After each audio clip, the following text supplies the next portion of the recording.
विद्यार्थी मित्रांनो नमस्कार। इयत्ता 9वीच्या इतिहासातील 5व्या प्रकरणाला आपण सुरुवात करीत आहोत। शैक्षणिक वाटचाल। यापूर्वी 3ऱ्या आणि 4थ्या प्रकरणामध्ये आपण भारत सरकारने राबवलेल्या विविध पंचवार्षिक विकास योजना आणि आर्थिक विकासाची वाटचाल या घटकांचा विस्ताराने अभ्यास केला आहे।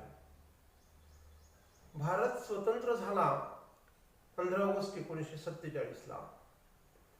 1950 पासून 26 जानेवारी 1950 पासून आपण संविधान स्वीकृत झाल्यानंतर संविधानातील तरतुदींप्रमाणे राज्यकारभार सुरू झाला। देशासमोर अनेक आव्हाने होती, विकासाच्या दिशेने वाटचाल करायची होती आणि तसे प्रयत्न सुरू झाले। शिक्षण हाही एक मूलभूत विकासाच्या मार्गातील महत्त्वाचा घटक आहे। भारतामध्ये प्राथमिक, माध्यमिक आणि उच्च शिक्षण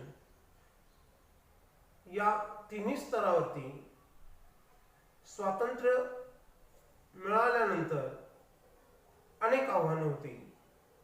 देशातील साक्षरतेचं प्रमाण हे 1947, 1950च्या आणि 60च्या दशकामध्ये फार कमी होतं आणि साक्षरतेचं प्रमाण वाढविणं ही केंद्र सरकार समोरची सर्वोच्च प्राथमिकता होती।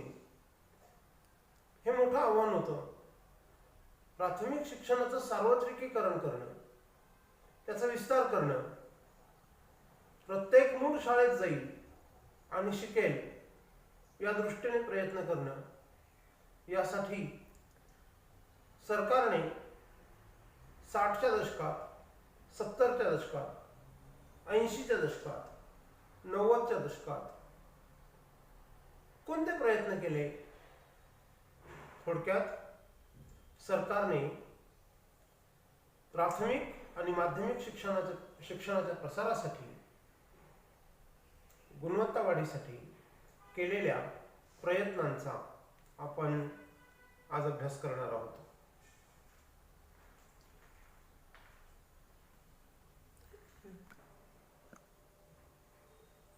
विद्यार्थी मित्रांनो, भारत स्वतंत्र झाला आणि त्यानंतरची पहिली जनगणना झाली।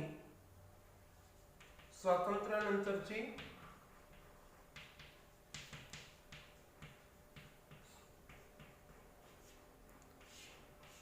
पहिली जनगणना 1951 मध्ये।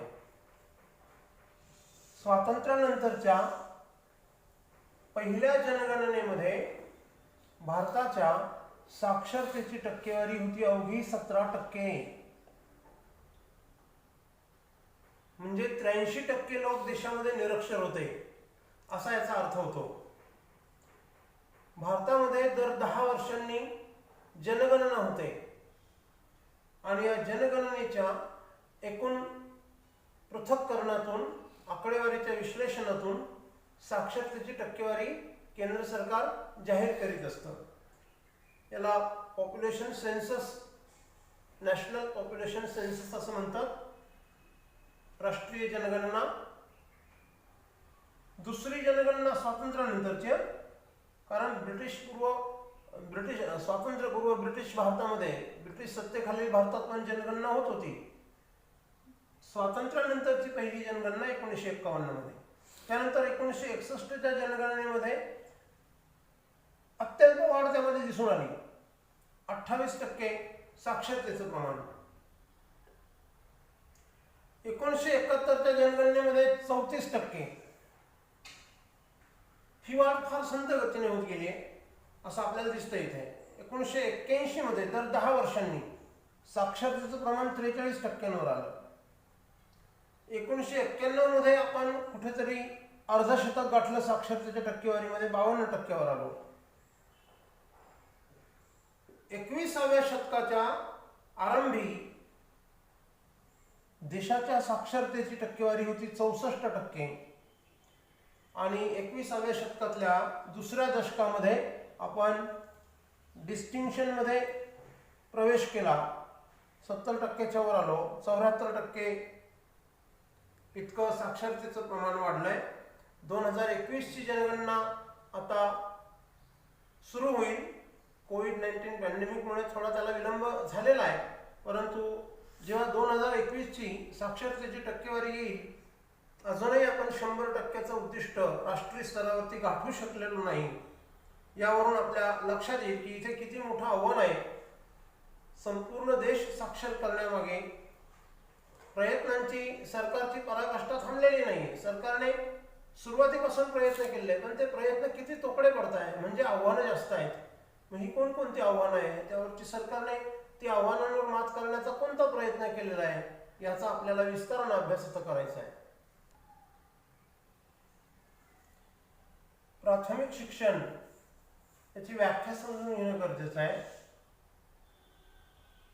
6 ते 14 या वयोगटातील बालकांना किंवा विद्यार्थ्यांना दिले जाणारे शिक्षण म्हणजे प्राथमिक शिक्षण होय. पुन्हा एकदा लक्ष द्या, वय वर्षे 6 ते 14 या वयोगटातील बालकांना किंवा विद्यार्थ्यांना दिले जाणारे शिक्षण म्हणजे प्राथमिक शिक्षण होय. प्राथमिक शिक्षणाचा प्रसार व दर्जा सुधारण्यासाठी केंद्र सरकारने, भारत सरकारने कोणते प्रयत्न केले, आपण सरकारचा पहिला प्रयत्न अभ्यासणार आहोत. 1988 मध्ये खडू फळा योजना केंद्र सरकारने देशभर कार्यान्वित केली, अंमलात आणली. त्याला ऑपरेशन ब्लॅकबोर्ड असं पण म्हणतात. यामागे 2 उद्दिष्टे होती, जे मी इथं शीर्षकात लिहिलेलंच आहे. प्राथमिक शिक्षणाचा दर्जा सुधारणे आणि दुसरं किमान शैक्षणिक गरजांची पूर्तता करणे. दर्जा सुधारायचा असेल तर शिकविणाऱ्या आणि शिकणाऱ्या दोन्ही घटकांच्या अडचणी लक्षात घ्याव्या लागणार होत्या. शिकविणारा घटक म्हणजे शिक्षक, आणि हे सगळे प्रयत्न कोणासाठी? विद्यार्थ्यासाठी.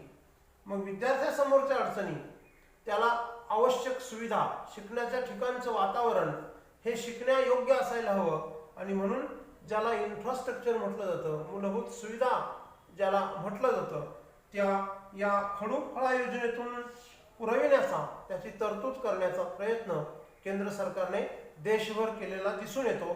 तर ते प्रयत्न आपण नेमकेपणाने पाहणार आहोत काय केले.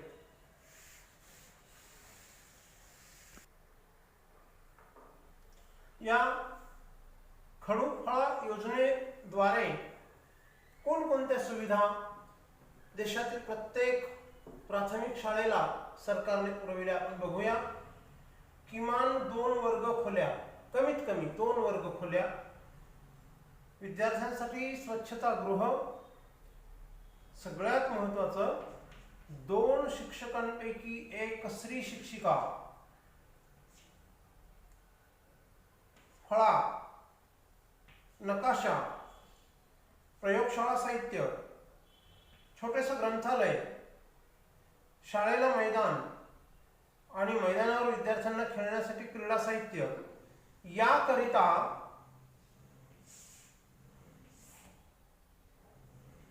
निधी उपलब्ध करून दिला केंद्र सरकारने प्रत्येक प्राथमिक शाळेला. आणि पर्यायाने देशामध्ये प्राथमिक शिक्षण गतिमान होण्यास मदत झाली. मित्रांनो, 1994 मध्ये खडू फळा योजनेचा पुन्हा विस्तार करण्यात आला. ज्या ठिकाणी 100 पेक्षा अधिक विद्यार्थी होते अशा शाळांमध्ये आणखी एक अतिरिक्त वर्ग खोली, म्हणजे 3री वर्ग खोली, जादा वर्ग खोली आणि एक जादा शिक्षक देण्याची तरतूद करण्यात आली. विस्ताराची योजना बघा. त्यानंतर मुलींसाठी स्वतंत्र शाळा आणि सर्वत्र, प्रामुख्याने दुर्गम भागामध्ये आणि इतर भागात सुद्धा अनुसूचित जाती आणि अनुसूचित जमातीचे विद्यार्थी यांचं प्रमाण नगण्य होतं शिक्षणाच्या प्रवाहात. या कुटुंबांमधील अनुसूचित जाती आणि अनुसूचित जमातीतील कुटुंबांमधील मुलं ही 100% शिकली पाहिजेत. आणि म्हणून अनुसूचित जाती जमाती बहुल भागात, म्हणजे त्यांची लोकसंख्या जास्त असलेल्या भागामध्ये शाळा प्राधान्याने सुरू करण्यात आल्या, जेणेकरून या मागास प्रवर्गातील मुलं शिक्षणाच्या मुख्य प्रवाहात येतील आणि अशा कुटुंबांमधील गरिबी, दारिद्र्य याचं निर्मूलन करण्यास शिक्षण उपयोगी पडेल, हा त्यामागचा हेतू होता. या विस्तारामध्ये एक महत्त्वाचा निर्णय सरकारने घेतला. केंद्र सरकारने राज्य सरकारवर, प्रत्येक राज्याच्या, घटक राज्याच्या सरकारवर शिक्षक भरतीमध्ये 50% शिक्षिकांची, लेडी टीचर्स नेमणूक करण्याचं बंधन घातलं सरकारने. 1994 मध्ये डिस्ट्रिक्ट प्रायमरी एज्युकेशन प्रोग्राम अर्थात जिल्हा प्राथमिक शिक्षण कार्यक्रम सुरू करण्यात आला. महाराष्ट्रासह 7 राज्यांमध्ये हा उपक्रम राबविण्यात आला पायलट प्रोजेक्ट म्हणून. त्याच्याबद्दल आपण लगेच विस्ताराने बघणार आहोत. या कार्यक्रमामध्ये कोणकोणत्या गोष्टींची तरतूद करण्यात आलेली होती.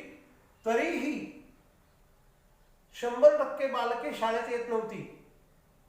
मग त्याचं पृथक्करण करून कारणं शोधण्यात आली.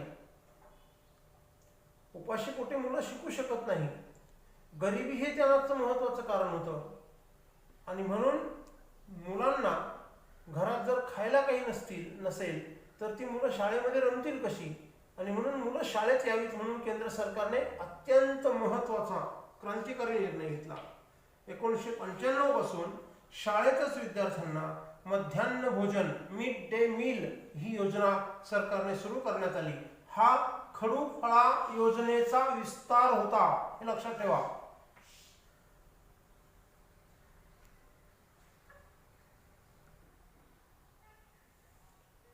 या जिल्हा प्राथमिक शिक्षण कार्यक्रमाअंतर्गत म्हणजे डिस्ट्रिक्ट प्रायमरी एज्युकेशन प्रोग्राम, याच्यामध्ये समाविष्ट कार्यक्रम कोणते होते? विद्यार्थ्यांची गळती रोखणे. विद्यार्थ्यांची गळती समजून घ्या.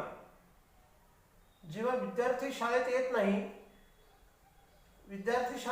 नाही आणि तो सातत्याने गैरहजर राहतो आणि शाळा सोडून जातो, म्हणजे त्याचं शिक्षण खंडित होतं.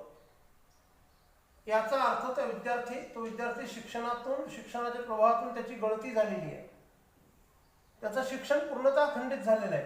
तर असं प्रमाण जास्त होतं, विद्यार्थी गळतीचं प्रमाण हे चिंताजनक होतं. आणि म्हणून ते गळती प्रतिबंधित करणं म्हणजे विद्यार्थ्यांचं शिक्षण सुरू राहणं, विद्यार्थी हा शिक्षणाच्या प्रवाहात टिकून राहणं, हेही एक आव्हान होतं. आणि म्हणून DPP अर्थात डिस्ट्रिक्ट प्रायमरी एज्युकेशन प्रोग्रामच्या अंतर्गत हा प्राधान्यक्रमाने मुद्दा होता. नंबर 2, मुलींसाठी शिक्षण. सामाजिक एक संकुचित दृष्टिकोन सुरुवातीच्या काळामध्ये होता. मुलींना जास्त शिक्षण दिलं जात नव्हतं. ठराविक इयत्तेनंतर विद्यार्थिनीला पालक शाळेतून काढून घेत असत आणि त्यामुळे मुलींच्या शिक्षणामध्ये एक अडथळा निर्माण झाला, सामाजिक अडथळा होता. आणि म्हणून मुलींनी जास्तीत जास्त शिकावं, कोणतीही मुलगी ही शिक्षणापासून वंचित राहू नये, हा त्यामागचा हेतू. दिव्यांगांसाठी शिक्षण. दिव्यांगांना त्यांची अस्मिता टिकून ठेवण्यासाठी, त्यांचा स्वाभिमान टिकून ठेवण्यासाठी, त्यांना आर्थिकदृष्ट्या सक्षम करण्यासाठी, स्वावलंबी करण्यासाठी शिक्षणाची आवश्यकता होती. त्यासाठी त्यांना शिक्षणासाठी प्रोत्साहित करण्यात आलं, त्यासाठी कार्यक्रम. त्यानंतर प्राथमिक शिक्षणावर संशोधन आणि मूल्यमापन. प्राथमिक शिक्षण खरंच दर्जेदारपणे दिलं जातंय का? दर्जेदार शिक्षण देताना प्राथमिक शाळांमध्ये विविध घटकांना कोणत्या अडचणींचा सामना करावा लागतो, मुकाबला करावा लागतो? शिक्षकांच्या समस्या, विद्यार्थ्यांच्या समस्या, पालकांच्या समस्या, प्रशासनाच्या अडचणी, या सगळ्यांवरती मात करण्यासाठी एक प्रकारे संशोधनात्मक पातळीवरती काम सुरू झालं. पर्यायी शिक्षणाचा देखील विचार होऊ लागला आणि समाजामध्ये देखील शिक्षणाबद्दलची जागृती करण्याचं काम हेही या उपक्रमामधून हाती घेण्यात आलं. देशामध्ये प्राथमिक शिक्षणाचं सार्वत्रिकीकरण करणं आणि त्याचा दर्जा सुधारणं हे कशासाठी होतं? तर देशातील साक्षरतेचं प्रमाण वाढवण्यासाठी. 1991 मध्ये देशातलं पहिलं घटक राज्य, संपूर्ण 100% साक्षरतेचा बहुमान मिळविणारं पहिलं घटक राज्य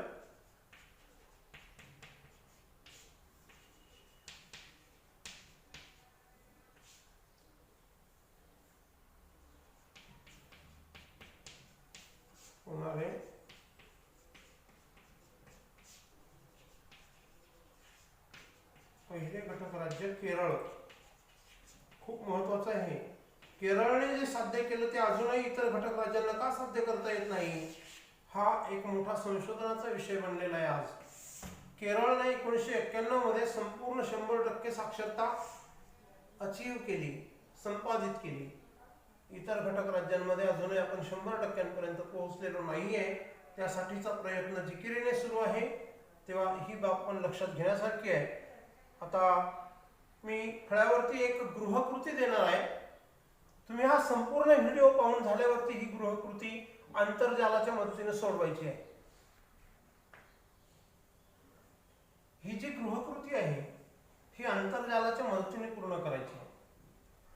ताराबाई मोडक, अनुताई वाघ, ठक्कर बाप्पा, कर्मवीर भाऊराव पाटील आणि संस्थात्मक पातळीवर महाराष्ट्र समाजसेवा संघ यांनी शिक्षणाच्या सार्वत्रिकीकरणासाठी आणि वंचितांच्या शिक्षणासाठीचे काय योगदान दिले हे आंतरजालाच्या मदतीने समजून घ्यायचं आहे आणि महत्त्वाचे मुद्दे आपल्या वर्गपाठाच्या वहीत नोंदवून ठेवायचे आहेत.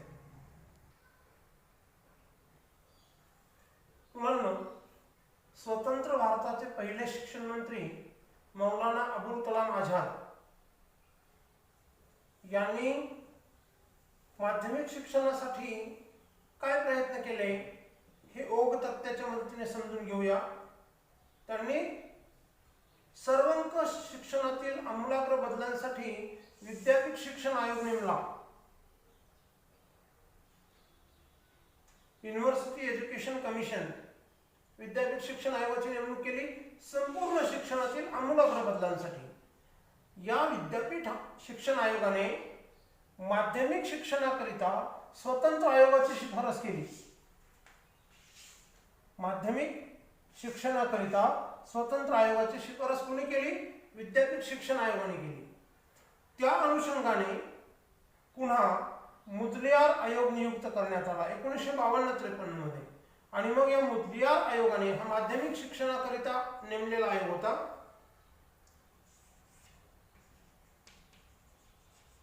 माध्यमिक शिक्षणाकरिता नेमलेला आयोग मुदलियार आयोग. या आयोगाने एक आकृतिबंध सुचविला.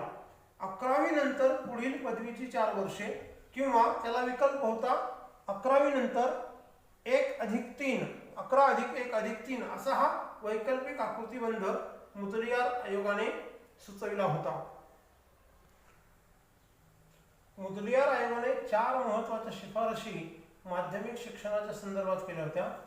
माध्यमिक शिक्षणाचं स्वरूप, माध्यमिक शिक्षणासाठी अभ्यासक्रमाचं स्वरूप, माध्यमिक शिक्षणाचं माध्यम आणि माध्यमिक स्तरावरती अध्यापनाच्या पद्धती काय असाव्यात या संदर्भातल्या शिफारशी या मुदलियार आयोगाने केल्या होत्या.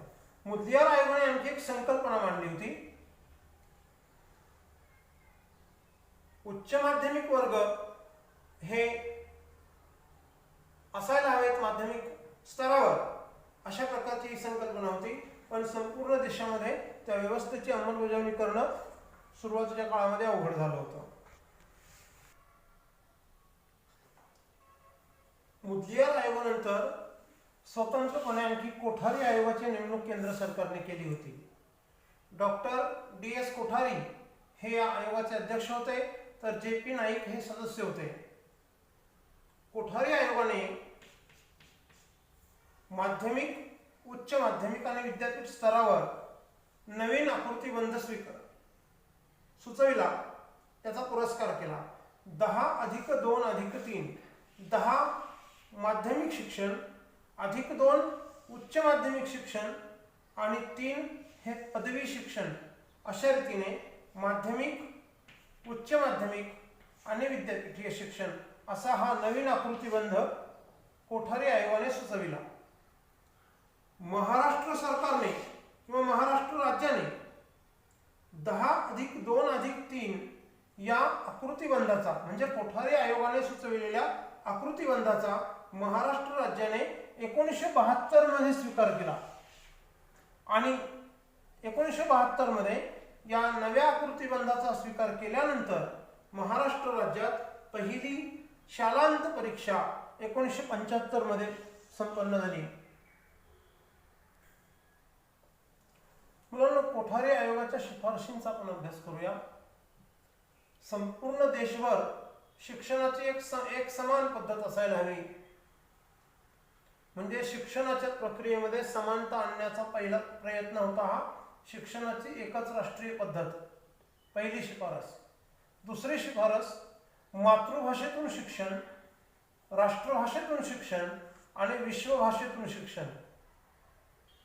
भारत हा विविधतेने नटलेला देश आहे. वेगवेगळ्या प्रदेशामध्ये वेगवेगळ्या प्रादेशिक भाषा बोलल्या जातात. जसं महाराष्ट्रामध्ये मराठी आहे, कर्नाटकमध्ये कन्नड आहे, केरळमध्ये मल्याळम आहे, तेलंगणा आणि आंध्र प्रदेशामध्ये तेलुगू आहे. प्रत्येक घटक राज्याची प्रादेशिक भाषा भिन्न आहे. त्यामुळे मातृभाषेतून शिक्षण, हिंदी ही भारताची राष्ट्रभाषा संबोधतो आपण, म्हणून राष्ट्रभाषेला दुसरं प्राधान्य आणि विश्वभाषेला अर्थात इंग्रजीला तिसरं प्राधान्य. या अशा त्रिस्तरीय सूत्र किंवा भाषेची त्रिसूत्री कोठारी आयोगाने सुचवली.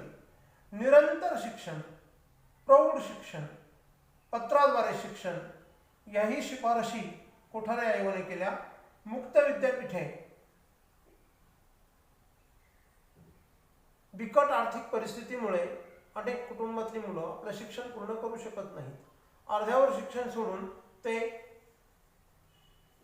उपजीविकेला म्हणजे अर्थार्जनाला प्राधान्य देतात. अर्ध्यावर शिक्षण सोडून मिळेल ते काम धंदा नोकरी करतात आणि मग त्यांचं शिक्षण पूर्णत्वास जाण्यासाठी एक संधी असायला पाहिजे.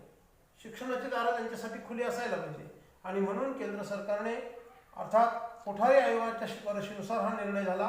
कोठारी आयोगाच्या शिफारसींचा आपण विचार करतोय. कोठारी आयोगाने ही अत्यंत महत्त्वाची शिफारस या अशा प्रतिकूल परिस्थितीतून येणाऱ्या युवकांसाठी केली. मुक्त विद्यापीठांच्या माध्यमातून त्यांचं अर्धवट राहिलेलं शिक्षण त्यांना पूर्ण करता येऊ लागलं, ही महत्त्वाची गोष्ट होती. त्यानंतर अनुसूचित जाती व अनुसूचित जमातीच्या विद्यार्थ्यांना शिक्षणामध्ये प्राधान्य देण्याची शिफारस देखील कोठारी आयोगाने केलेली आपल्याला दिसून येते. कारण इन्क्लुझिव्ह एज्युकेशन, सर्वसमावेशित शिक्षण यामध्ये वंचित घटकांना सर्वात आधी प्राधान्य हा त्यामागचा हेतू होता. सरकारी अंदाजपत्रकामध्ये शैक्षणिक खर्चासाठीची वाढीव तरतूद करण्याची महत्त्वाची शिफारस कोठारी आयोगाने केली. तर कोठारी आयोगाच्या या सर्व शिफारशी अत्यंत महत्त्वाच्या मानल्या जातात. कोठारी आयोगाची शिक्षणासंदर्भातली उद्दिष्टे पुस्तकात पण ही दिलेली आहेत, पण समजून घेऊया. पहिलं उद्दिष्ट लोकशाहीचं संरक्षण आणि संवर्धन करणं. शिक्षणाचं पहिलं उद्दिष्ट कोठारी आयोगाने सांगितलेलं आहे. दुसरं उद्दिष्ट सामाजिक, नैतिक व आध्यात्मिक मूल्यांची जोपासना. तिसरं शिक्षणाचं आधुनिकीकरण. चौथं शिक्षणाचं उद्दिष्ट आहे सामाजिक व राष्ट्रीय एकात्मता वृद्धिंगत करणे. आणि पाचवं शिक्षण उद्दिष्ट शिक्षण हे प्रोडक्टिव्ह असलं पाहिजे. शिक्षणाचा संबंध उत्पादकतेशी असला पाहिजे. म्हणजे काय?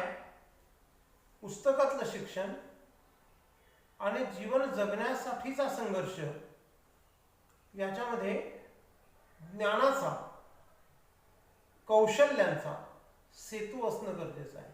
म्हणजेच काय? कौशल्य आधारित शिक्षण, स्किल एज्युकेशन हे कोठारी आयोगाने सुचवलेलं आहे. आता पुन्हा नव्या शिक्षण नीतीमध्ये जे आता पुढच्या वर्षापासून लागू होणार आहे, यामध्ये यावरच सर्वात जास्त जे शेवटचं पाचवं शिक्षणाचं उद्दिष्ट कोठारी आयोगाचं हे अधिक फोकस्ड करण्यात आलेलं आहे. भारताचे पंतप्रधान नरेंद्र मोदी यांनी गेल्या आठवड्याभरामध्ये दोनदा नव्या शिक्षण नीतीबद्दल संपूर्ण भारताशी प्रसार माध्यमांद्वारे संवाद साधलेला आहे. वर्तमानपत्रातून देखील आपण वाचत आहात. वाचलं नसेल तर जरूर वाचा. केंद्र सरकारने घोषित केलेली नवीन शिक्षण नीती काय आहे, न्यू एज्युकेशन पॉलिसी काय आहे, आत्मनिर्भर भारत ही आणखी एक सरकारने घोषित केलेली योजना आहे. आत्मनिर्भर भारतासाठी स्किल एज्युकेशन महत्त्वाचं आहे आणि स्किल एज्युकेशन म्हणजेच काय, शिक्षणाचा उत्पादकतेशी संबंध जोडणे, उत्पादकता वाढविण्यासाठीचं शिक्षण असणं आवश्यक आहे. घोकंपट्टीचं शिक्षण आता येत्या काळामध्ये बिनकामाचं ठरणार आहे, कुचकामी ठरणार आहे. काहीतरी आपल्याला कुठल्या तरी कामातलं कौशल्य हे शिक्षणातून आत्मसात करता आलं पाहिजे. असं स्किल बेस्ड एज्युकेशन ही आता काळाची गरज बनलेली आहे, जे कोठारी आयोगाने फार आधी आपल्याला सूचित केलेलं होतं. अशा रीतीने आपण आज या व्हिडिओच्या पहिल्या भागामध्ये प्राथमिक शिक्षण आणि माध्यमिक शिक्षणासाठी केंद्र सरकारने केलेल्या प्रयत्नांचा, नेमलेल्या आयोगांचा, आयोगांनी सुचविलेल्या शिफारशींचा, उद्दिष्टांचा विस्ताराने अभ्यास केला. या व्हिडिओच्या डिस्क्रिप्शनमध्ये ब्लॉग लिंकद्वारे दिलेला गृहपाठ आपण पूर्ण करावा. एक गृहकृती मी आधीच आपल्याला दिलेली आहे, तीही आपल्याला आंतरजालाच्या मदतीने पूर्ण करायची आहे. धन्यवाद.